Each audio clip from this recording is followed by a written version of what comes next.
So hello नमस्कार, कैसे हैं आप? मजा में। चलिए मैं आपको बता दूं कि राइट नाउ यू वाचिंग चाय बस्टर, जहां चाय पर होता है हर बार कोई ना कोई कमाल, और आज भी होने जा रहा है धमाल। गोवा से कोलकाता से गोवा, गोवा से जयपुर, जयपुर से फिर उसके बाद पुनः कोलकाता, फिर वहां से देहरादून, देहरादून से पुनः अब हम जयपुर में आ गए। लेकिन इस बीच क्या क्या हुआ, कुछ व्यक्तिगत समस्याएं थी जिनको फिलहाल हम रिवील नहीं कर पा रहे हैं। समय आने पर हम जरूर बताएंगे। लेकिन इसके अलावा हमने इस बीच, इस दरमियान क्या किया वो हम आपको जरूर बताएंगे। सबसे पहले आपको मकर संक्रांति, हैप्पी पोंगल, और आप तमाम दर्शकों में से जिसका भी आज जन्मदिन है उनको जन्मदिन की ढेरों शुभकामनाएं।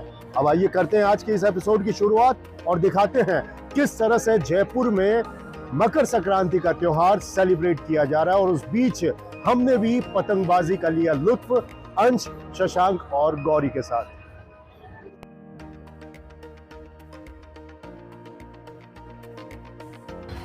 पतंग को आज़ादी, शुभ और खुशी का संकेत माना जाता है, इसलिए मकर संक्रांति के दिन पतंग उड़ाई जाती है। तमिलनाडु की तन्नाना रामायण के अनुसार भगवान श्री राम ने पतंग उड़ाने की परंपरा शुरू की थी। उन्होंने जो पतंग उड़ाई थी वो इंद्र लोक तक जा पहुंची थी। तब से मकर संक्रांति पर पतंग उड़ाने की परंपरा प्रचलित हो गई। मकर संक्रांति के दिन ही सूर्य मकर राशि में प्रवेश करता है, जहां से ऋतु परिवर्तन आरंभ हो जाता है। मकर संक्रांति के दिन ही सूर्य उत्तरायण होता है। भारत के विभिन्न क्षेत्रों में मकर संक्रांति का त्योहार अलग अलग मान्यताओं के अनुसार मनाया जाता है। इस दिन दान दक्षिणा का विशेष महत्व होता है। सभी अपनी अपनी छतों पर बड़े बड़े स्पीकर और बॉक्सेस लगाकर एंजॉय कर रहे थे और सभी पतंगबाजी के साथ साथ लजीज व्यंजनों का उठा रहे थे लुत्फ। अंश भी अपनी पतंगबाजी में मशगूल था। और अब एक बार पुनः लिए चलते हैं आपको समय में थोड़ा पीछे, जब हम जयपुर से कोलकाता लौटे थे। इन दिनों सारी एयरलाइन से सुर्खियां बटोर रही हैं। कहीं कहीं यात्रियों के साथ बदसलूकी, कहीं यात्रियों द्वारा केबिन क्रू के साथ बदतमीजी, तो कहीं चोरी का आरोप। दिल्ली से पिछले दिनों 8 अलग अलग एयरलाइंस के लोडर पकड़े गए हैं, जिन्हें चोरी के आरोप में गिरफ्तार किया गया है। ये यात्रियों के लाखों रुपए के सामान को चुरा चुके हैं और अब पुलिस ने एक खुफिया मिशन चलाकर इन्हें दिल्ली से गिरफ्तार किया। ऐसी ही एक मुसीबत का सामना हमें भी करना पड़ा कोलकाता एयरपोर्ट पर। ये पूरा एयरपोर्ट अभी खाली पड़ा हुआ है। इंडिगो का कोई स्टाफ नहीं दिखाई दे रहा है। And the thing is, flight जो है 8 बजे लैंड की है। अभी टाइम देख लीजिए, देखिए बेल्ट नंबर 7 पे सामान आने वाला था और अभी तक वो सामान, सबका सामान आ चुका है, इक्के दुक्के पैसेंजर्स का बाकी है। But still there is no any IndiGo staff here. किसको पूछे क्या करे? कोई बोल रहा उधर जाओ, कोई बोल रहा इधर आओ। 1 घंटे से ऊपर आप एयरपोर्ट पे घूम रहे हैं। समय पर रहना हमारे लिए, हम प्रतिबद्ध हैं, हमारे लिए ये है, हमारे लिए वो है। बट स्टिल 1 घंटे 50 मिनट में जयपुर से इन्होंने कोलकाता पहुंचा दिया, लेकिन 1 घंटे 10 मिनट हो गए, अभी तक सामान नहीं मिला। क्या फ़ायदा इस फास्टेस्ट सर्विस का?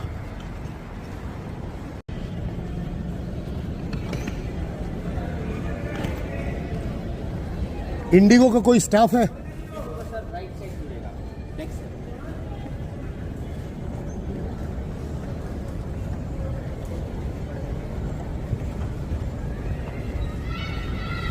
दस लोगों से अब तक पूछ चुका हूं, कोई इधर बोल रहा, कोई उधर बोल रहा है।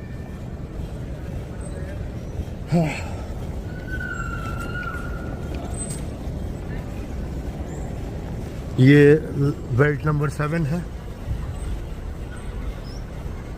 और लगेज यहाँ आने की बात है, अभी खाली चल रहा है ये। 784, लेट मी सी। भारतीय तक तो ठीक है, लेकिन विदेशी सैलानियों को भी यहाँ मुसीबत का सामना करना पड़ रहा था। उनका भी लगेज नहीं मिला। इंडिगो, ऑब्वियसली इंडिगो बोल रहे हैं तो इंडिगो ही होगा ना। Boarding pass please sir. Hello, ये लीजिए बोर्डिंग पास। आज কত দে? আচ্ছা আচ্ছা ঠিক আছে। क्या किसको बोले, कोई स्टाफ बताइए ना।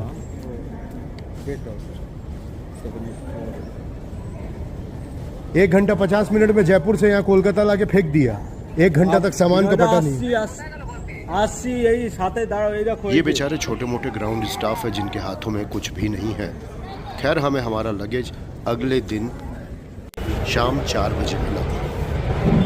मजबूरी की बात अलग है, ठीक है। लेकिन इस बार हमने प्रण किया धन्यवाद। कि अगर जितना कोशिश हर संभव प्रयास रहेगा कि नेक्स्ट टाइम इंडिगो को हम अवॉइड करके चलें। खैर कोलकाता में नए वर्ष का आगमन और उसका जश्न चल रहा था। 25 दिसंबर हो या 31 दिसंबर, कोलकाता के लोग पूरे जोश और खरोश के साथ नव वर्ष का स्वागत करते हैं। पूरे शहर को दुल्हन की तरह सजाया गया है, जैसा दुर्गा पूजा में हमने दिखाया था। लेकिन हमारी समस्याओं के कारण इस वर्ष हम इस उत्सव से दूर थे। इस दरमियान न ही कोई शूट और न ही कोई इवेंट का चार्ज हमने लिया था। खैर जहां सभी लोग लगे हुए थे नववर्ष के आगमन की तैयारियों में, वहीं हम अपने कार्यकलाप को खत्म कर रहे थे। हमने अपना काम खत्म किया और पुनः हम निकल पड़े देहरादून की तरफ। और इस बार हमने चुना विस्तारा को इंस्टीड ऑफ इंडिगो। जब भी आप गुवाहाटी या कोलकाता से दिल्ली की तरफ उड़ान भरते हैं तो आपको अपनी दाईं यानी राइट साइड की विंडो से हिमालयन रेंज नजर आती है। जी हाँ, अभी जो आप स्क्रीन पर पहाड़ियाँ देख रहे हैं वो हिमालय की पहाड़ियाँ हैं और ये है पास से गुजरता हुआ एक और प्लेन। तो हमेशा याद रखें, कोलकाता से अगर आप दिल्ली की तरफ उड़ान भर रहे हैं तो अपनी दाईं खिड़की से दाईं ओर झांकना ना भूलिएगा। हो सकता है अगर मौसम साफ है तो आपको माउंट एवरेस्ट नजर आ जाए। खैर देहरादून जाते वक्त हमें मिली थी एक कनेक्टिंग फ्लाइट, तो हमारा अब दिल्ली में लेओवर है तकरीबन 4.5 घंटे का। दिल्ली में ठंड काफ़ी होने के कारण और कुहासा बहुत अत्यधिक होने के कारण विजिबिलिटी बहुत लो है। और ये है अंतर्राष्ट्रीय दिल्ली हवाई अड्डा। दिल्ली हवाई अड्डे को अगर छोटा मोटा शहर घोषित कर दिया जाए तो कोई अतिशयोक्ति नहीं होगी। और इन दिनों फुटफॉल यानी लोगों की भीड़ बहुत ज़्यादा है। हमें चाय बार बार बचा रही थी।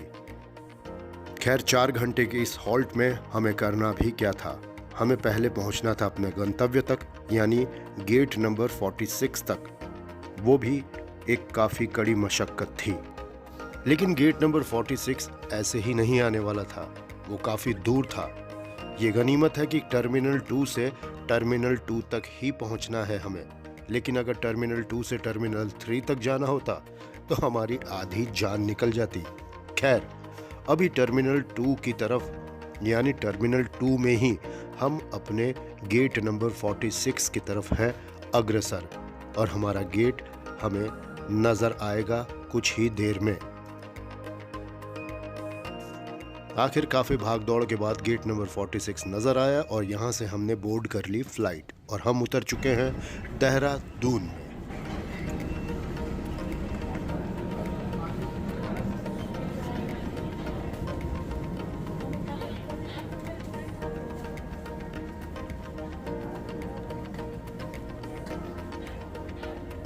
यहाँ फटाफट लगेज बेल्ट पर सामान प्राप्त कर हम निकले बाहर की तरफ, जहाँ कार्तिक भाई गाड़ी लेकर इंतजार कर रहे थे। अब हमारा आगमन हो चुका था देवभूमि उत्तराखंड पर और उत्तराखंड के देहरादून शहर में।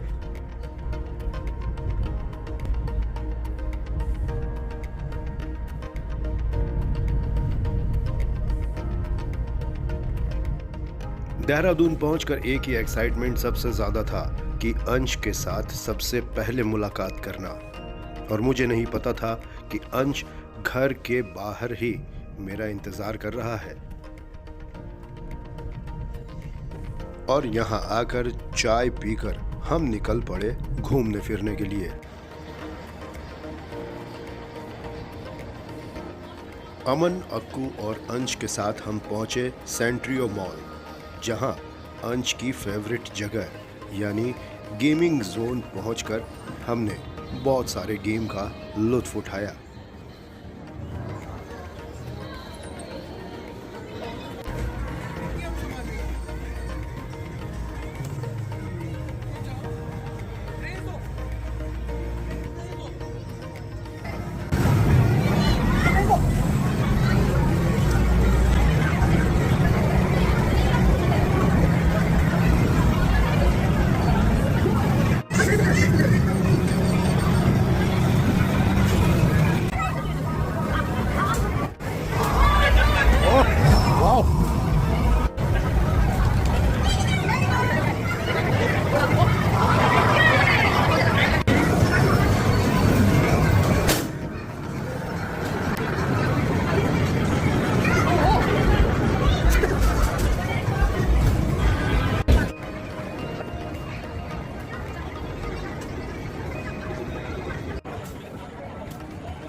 और यहाँ 3-4 घंटे मस्ती भरे व्यतीत करने के बाद हम पुनः लौट आए अपने घर।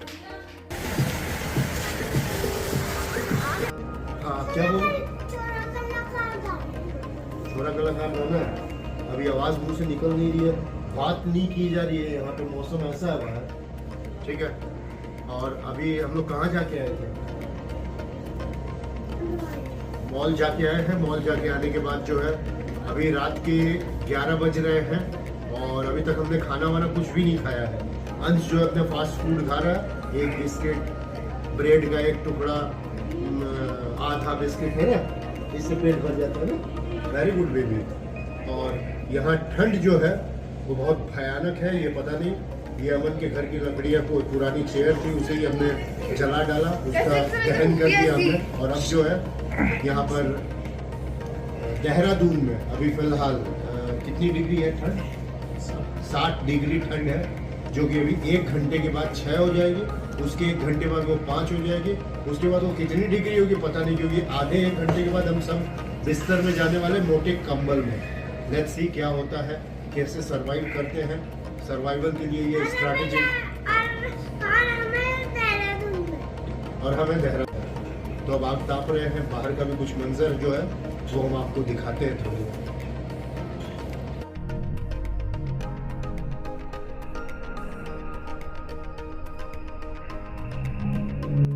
शीतलहर हड्डियों को जमा देने वाली ठंड को और भी ज्यादा उग्र बना रही थी, और पहाड़ी इलाका होने के कारण तो आप समझ ही सकते हैं कि ठंड का आलम क्या हो सकता है। ठंड से भरी इस भयानक काली रात में आशा की किरण अगर धूप की एक भी छटा मिल जाए तो वाह क्या बात है। लेकिन 2 महीने बाद यही धूप हमसे बर्दाश्त नहीं होगी। लेकिन इस ठंड में हमें जिस चीज़ ने सबसे बड़ा सहारा दिया हुआ था वो थी हमारी प्यारी चाय। ठंडी के मौसम में गर्म हवा जैसी है ये चाय, बिल्कुल दवा जैसी है।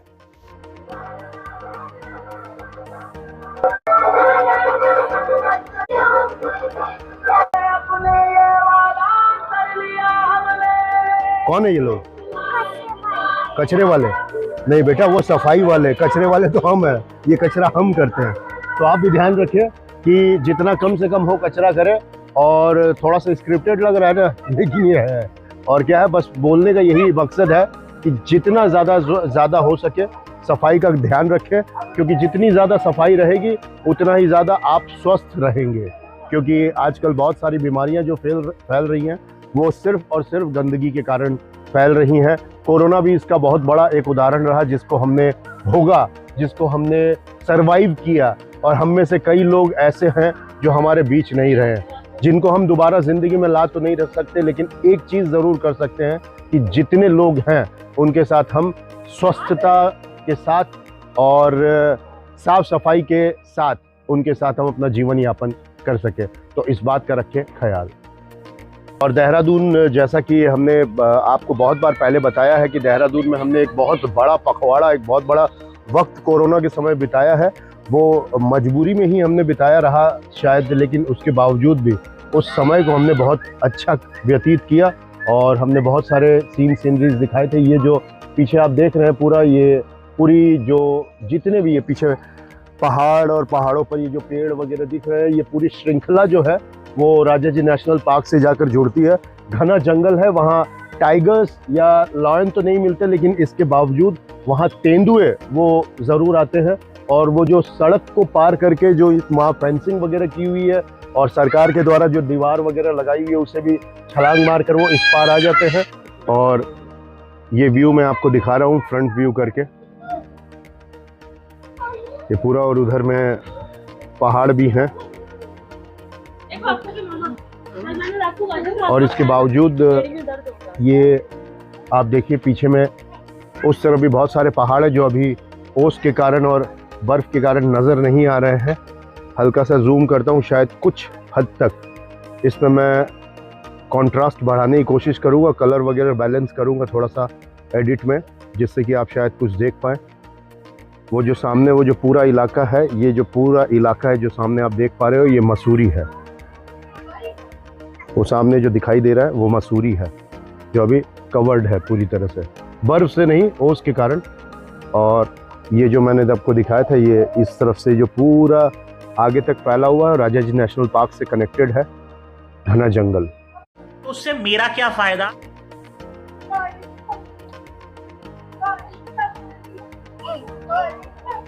ये गाड़ी यहाँ अटक गई है कचरे की, अभी इसी के बारे में हम बात कर रहे थे। अब लगता है मुझे जाना पड़ेगा। अपार्ट फ्रॉम जोक, जाना ही पड़ेगा।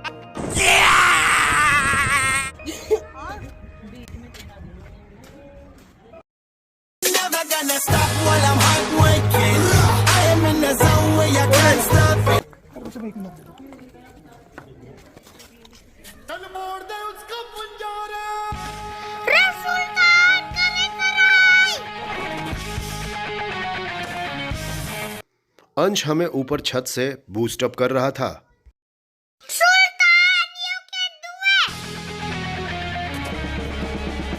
स्थानीय लोगों के साथ मिलकर अंततः हमने गाड़ी को खड्डे से बाहर निकाल दिया, लेकिन इसमें हमारे कपड़े गंदे हो गए। दाग लगने से अगर कुछ अच्छा होता है तो दाग अच्छे हैं ना। समझ गया।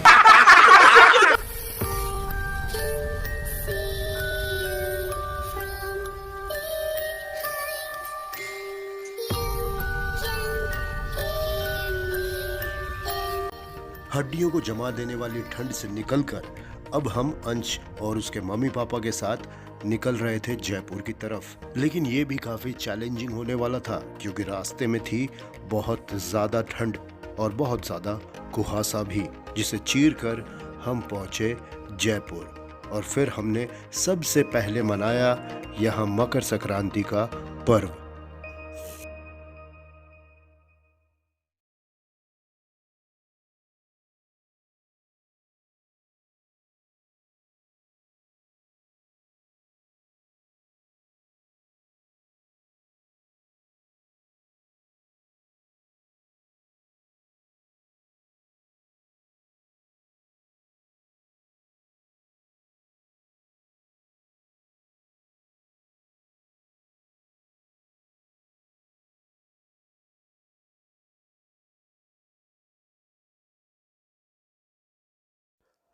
अगर आप आज पहली बार हमारे चैनल पर विजिट कर रहे हैं या आपने चैनल को सब्सक्राइब अभी तक नहीं किया है तो चैनल को सब्सक्राइब कर लें। अब लेंगे हम आपसे विदा इस वादे के साथ कि अगर सांसों ने दिया साथ तो फिर होगी मुलाकात। Till then take very best of yourself. Bye bye.